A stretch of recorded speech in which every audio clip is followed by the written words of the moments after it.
Good morning, all. Welcome to Rezlife Sundays Online. While we wait, let's take a look at what's happening in Rezlife. Why Christian is our current message series. In this series, you'll hear some of our rad Rezlife volunteer leaders share their stories of faith. They'll answer the question, why Christian? Keep coming back to hear from a new leader each week right here on our channel. Rezlife Live is cracking us up. It's like a late night show invaded Rezlife. Whether you're a super fan already or new to the game, check it out for lots of laughter, games, and prizes. As your grandma says, it's good people watching. Subscribe so you don't miss it. If you're looking for a deeper dive, pop in on a Zoom Sunday group this summer. 8th grade grads through 12th graders, aka high school, start at 10:30 on Sunday. 6th and 7th graders meet right after this video. Make sure to text in at the end for the info that you'll need to join a group. Let us know how we can be praying with you. Click the link in the video description below to submit a prayer request, and we will begin praying with you. We have Bible studies this summer. These are classic Rezlife summer vibes. Register at core.org to go deeper in your faith with peers this summer. If you're so incredibly done with Zoom, sign up to say hi to staff in person, in your own driveway. We'll keep a safe distance, but stop by for a fun chat. Another way to keep up with everything Rezlife is to follow us on Instagram. Check out our Insta profiles and give us a follow to stay in the know. Now it's time to start Sundays Online. Find a comfy spot and maybe something to take notes and get ready for an awesome message.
I'm Riley Clark.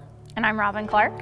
And we're going to talk today with you guys about why we have chosen to be Christians. I've been volunteering here for basically my entire life. I grew up in this church. I do games at Meta. I was at camp. I do all kinds of stuff, and I've loved it being around. I'm a newbie to Rezlife, so I've been here for about 2 years. New to the Kansas City area, still too.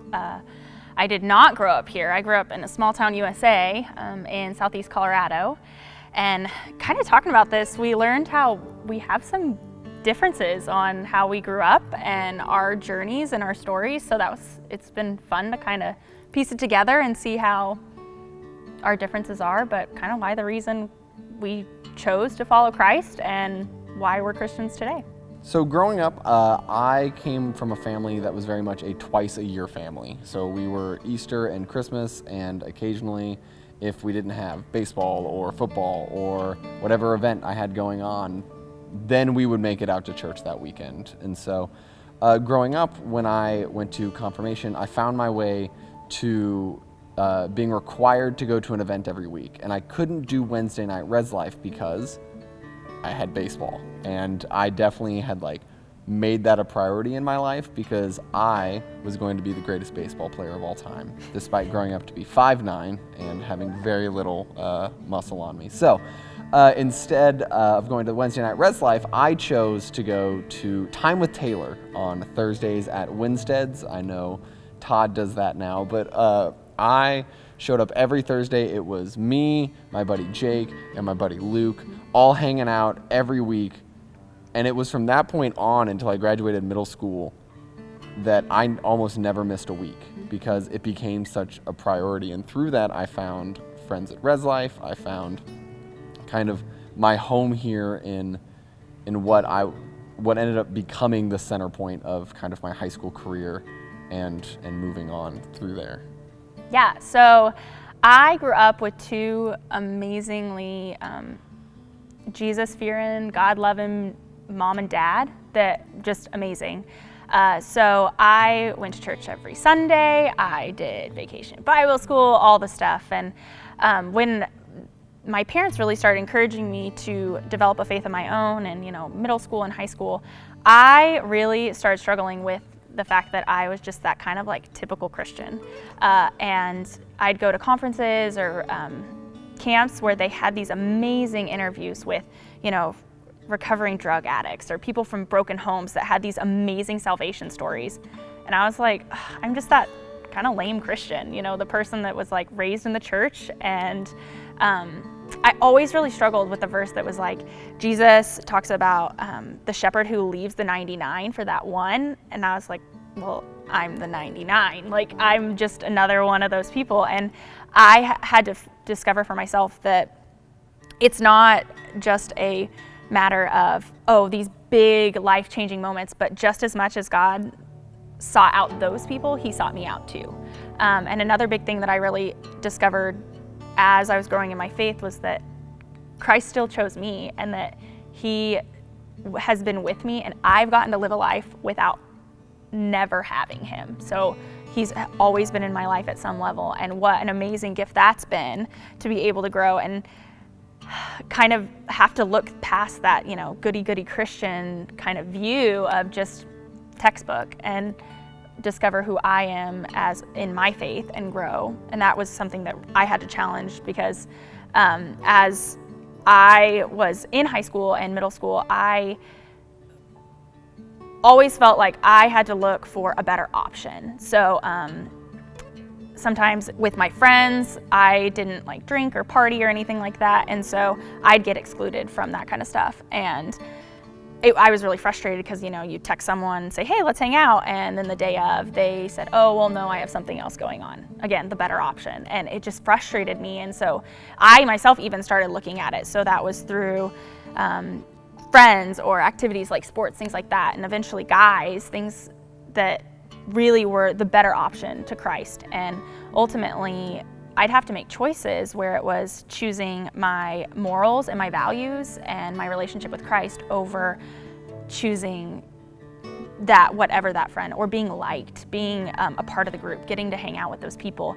And as I grew in my faith and as now a young adult, that's been something that I can see how much I have a stronger relationship with Christ because I chose not to do those things. And it's hard because right now we are in a spot where it is extremely easy to look out on your Snapchat, on your Instagram stories, on anything, and see exactly the thing you are missing out on. I remember being in high school and I was texting some people who I thought were my friends, and I was like, hey, we should hang out. And they gave me the classic, like, oh yeah, like we'll see like in a couple hours where I'm at, I might be busy.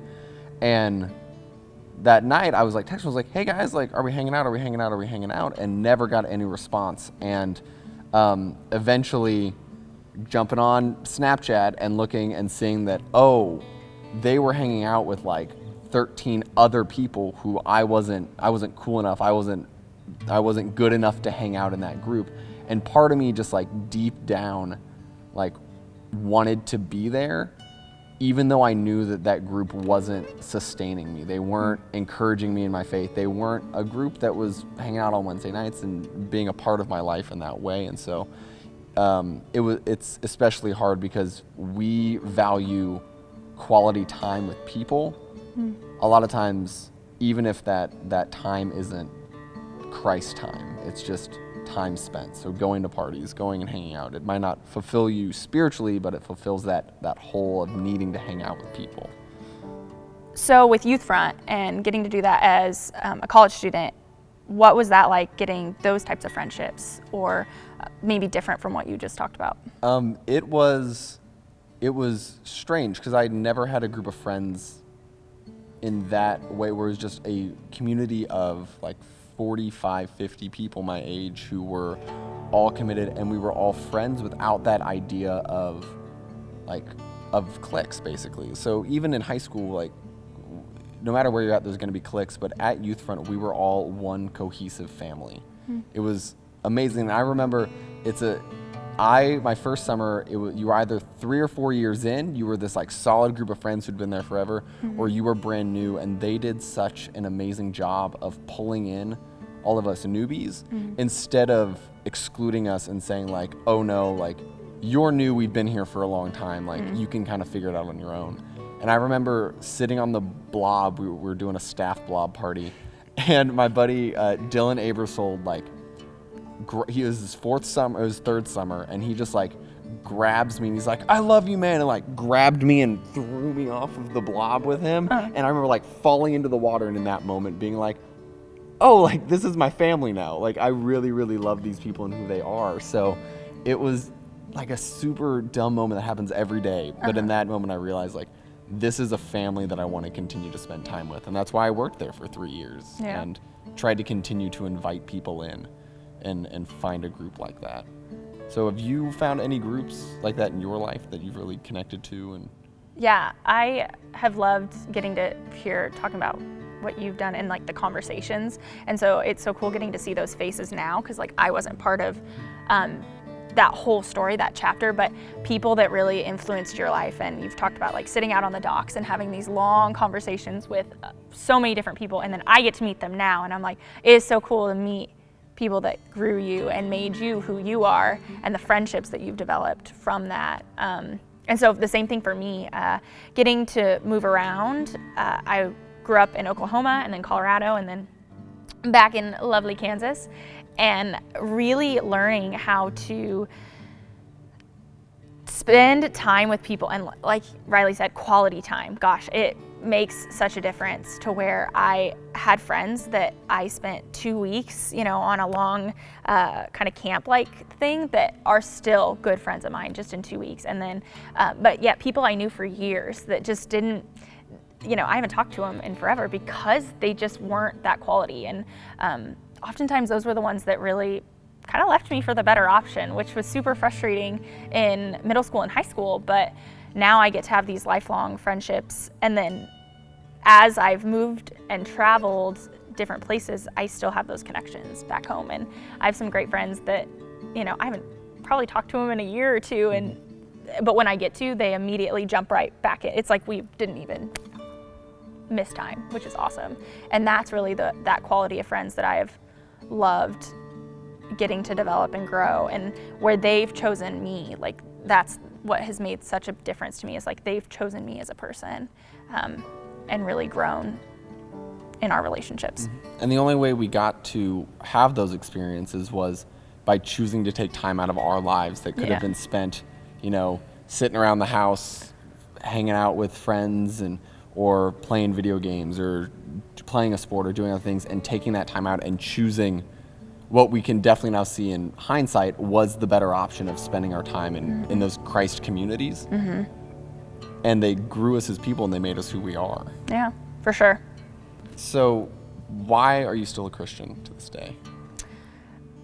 So building off of the friendships that I've developed and my personal relationship with Christ, I ultimately, and I'm still discovering this, is that Christ is the better option. So even in the times where I struggle with it and I choose other options. I still do this day, that it sounds better, or it's easier, or I'm just kind of content with what I'm doing. Ultimately, the times where I've chosen Christ, how much I've gotten to grow, and the people that I've gotten to meet along the way with that, and the just quality friendships that I've developed with different people have helped me choose Christ, and that's why I stand as a Christian. What about you? It's definitely the people I've met along the way that have continued to show me why Christ relationships are the better option. Mm-hmm. Anytime that I've fallen out of that, I've always found those relationships unfulfilling. Mm-hmm. Yes, I had like quote unquote like fun, but they weren't long lasting. The second we lost contact or weren't immediately around each other, it went away. And it's those relationships that are built in that foundation of Christ that even though I don't see them, mm-hmm. the second I do, we're talking, we're communicating, we're having fun, or it's a strive, like if we haven't talked in a month or two, mm-hmm. one of us is reaching out to the other and saying, hey, like what's going on? Haven't heard from you in a while. And I don't get that from friends that I don't have that like deep-rooted faith relationship with. Yeah, I agree. There's definitely like a disconnect in those friendships. Like, yes, you can get to know them better, but there's still just a depth that I can never quite reach because of like our relationships with Christ and my own personal too, that it's just, there's something not quite there whenever with those types of friendships, for sure. So our challenge to you is to really evaluate the friendships that you have and what really matters to you. What is the quality and the Christ-centered friendships that you're wanting to grow in and develop closer to God and closer to the different people that are in your life?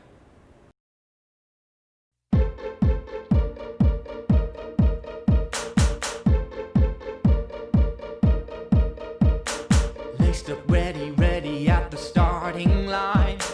Focused on my attitude and not my time. A champion is what I'll be, fast or slow. Love is the real victory, now go, go, go. World changing, rearranging, sand in my hourglass. I was made for good by you. Ooh, ooh, ooh, ooh, ooh. I wanna raise a banner. Love's the way. Every day. I wanna be a champion. Jesus way. Every day. Every day.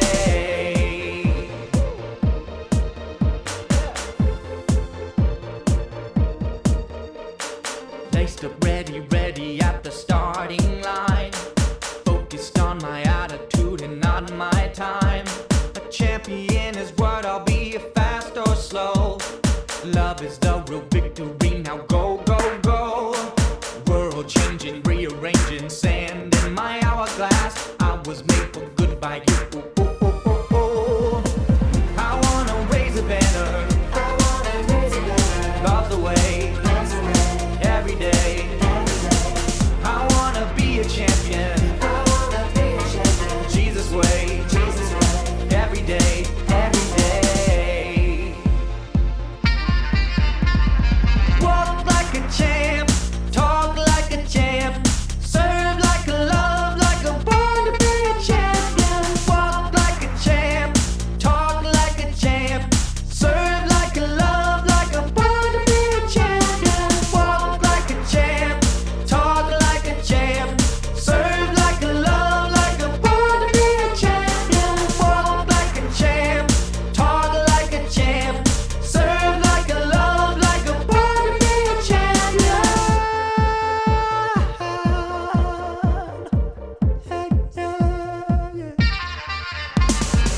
I wanna raise a banner. Love's the way. Every day. I wanna be a champion. Jesus way. Every day.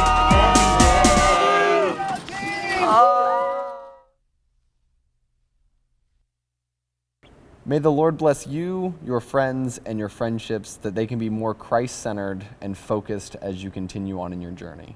Amen. Thanks so much for watching. To connect with the Zoom group, text in now. If you like what we're up to, make sure to like this video and subscribe to our channel. Have a great week and see you next time.